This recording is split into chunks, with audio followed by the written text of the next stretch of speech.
Okay, so one of two people have joined this video. Either you're like me and you love wrestling and you just want to throw some positivity into the world, or two, you are sat there staring at your screen going, I can't believe it. How dare he say that about All Elite Wrestling? Look, just calm down. I love AEW, I love WWE, I just love the grappling. I also want to make it very clear that you're allowed to completely ignore All Elite Wrestling, much as you're completely free to ignore something like Pepsi or Coke. But I do think there are a few reasons that kind of make it impossible to hate AEW. Why? Here's why.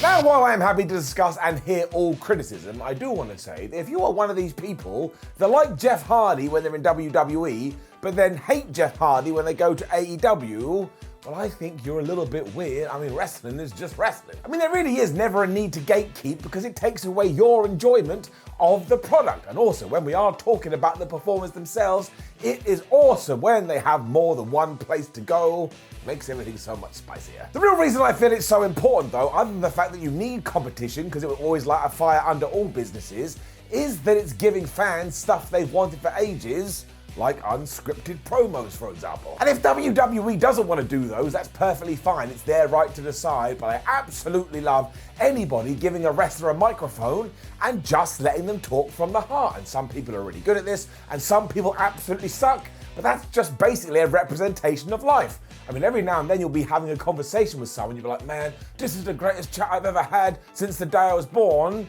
And on other days, you're having a little bit of a back and forth. You're like, man, this guy gotta shut up. He's making me want to punch myself in the face. There's also a range of characters that just feel so much more reminiscent when it comes to the glory days of wrestling. I mean, we have our down-to-earth, real-life people that we can relate to, but we also have a dinosaur, we have an alien, and we have a dude that paints his face, comes out there, and tries to curse people. And sometimes it works, and sometimes it doesn't work, but I don't really think you're going to find this in many other forms of entertainment. So we may as well embrace it while we can, and while some of these more crazier people may not be for you, you have to get into the mindset that if somebody has a weekly television show that never ever stops, 100% of it can't be aimed at your tastes. It's not realistic. This also extends to the in-ring work too, because you can watch Bryan Danielson kick somebody's head in, then Phoenix will come to the ring and he'll just be defying gravity. Then you have Orange Cassidy being like, man, I'm gonna give you some crappy kicks because I don't even care. And I am happy to say that I truly believe deep down in my tum-tum that All Elite Wrestling has the best tag team division in the world. That's right, I said it. It has to be said. You also get the House of Black, who are just knee-deep in Undertaker and Kane territory now with their spookiness. I'm kind of surprised there's not more hoopla online. Although they are so cool, maybe nobody cares. And look at all the recent pay-per-views. You get some good old-fashioned storytelling, but you also get 2022 Spot Fest, which have just defined the era. So it's not a one-size-fits-all. You allow your human beings to go out there and do what they think is best. So you'd imagine that there must be a little something for everyone. And once again, I'm not saying you have to start running around like Kermit the Frog going, oh, AEW is the greatest thing ever. But when I do take myself out of my own body, which doesn't make any kind of sense, and watch it from somebody else's perspective, I do start to ponder, well, I mean, there must be a little something that somebody likes because they're trying a lot of stuff. And that can go the other way as well, because if there is a 5-minute period where you're like, oh yeah, this is the wrestling I really like, and then we veer away from that, you're going to be disappointed. But when I do have conversations with people that really, really hate AEW, their main reason is usually because of WWE. What the flow are you talking about, Willis? And no, AEW is not WWE.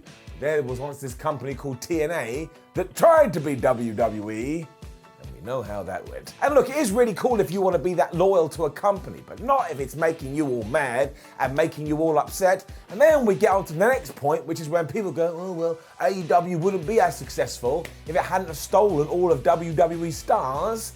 And that's just not true. And even if you can make an argument for that, which you can, so what? They're not tied, they're not handcuffed to any specific promotion. And over the last 20 years, if you did want to be a super top tippy-top professional wrestler, there was only one place to do it. Also, if we do get in our time machines and we travel back to the past, where do you think Hulk Hogan came from? Where do you think Stone Cold Steve Austin came from?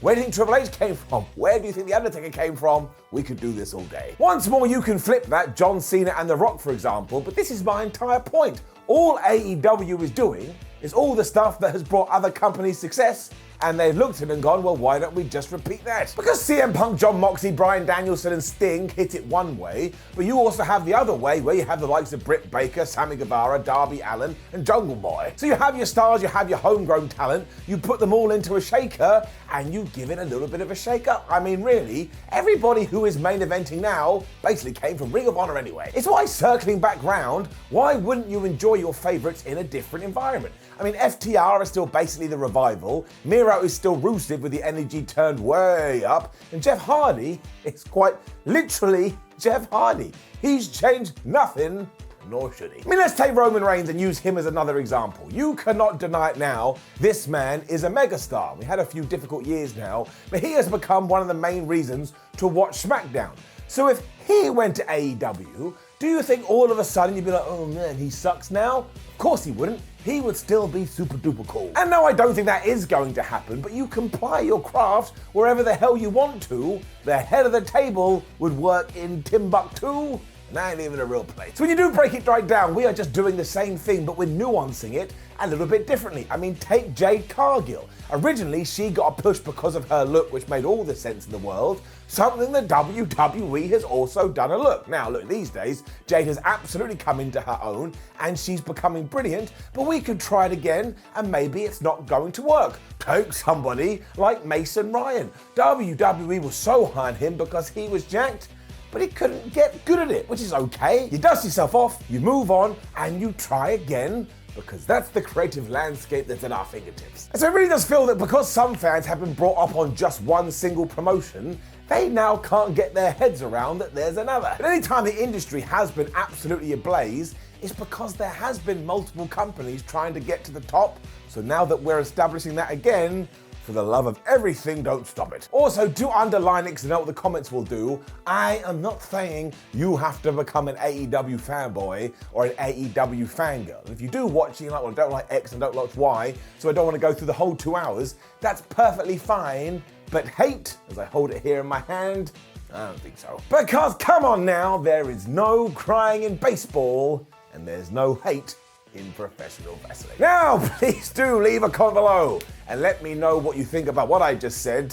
May not read these ones because I think they're going to be a little bit freaky deaky. Like the video, share the video and subscribe. Then head over to whatculture.com. We write articles like this and you can read it with your eyes. We have a ton of videos here on YouTube. Just watch one. I'm not asking a lot. And we're on social media. Come follow us and make us feel good. My name is Siren from What Culture, and yes, I really like AEW. I'm happy it exists. I really like WWE. Sometimes I sit down and I think, oh man, what's my favorite show? Because I'm a geek.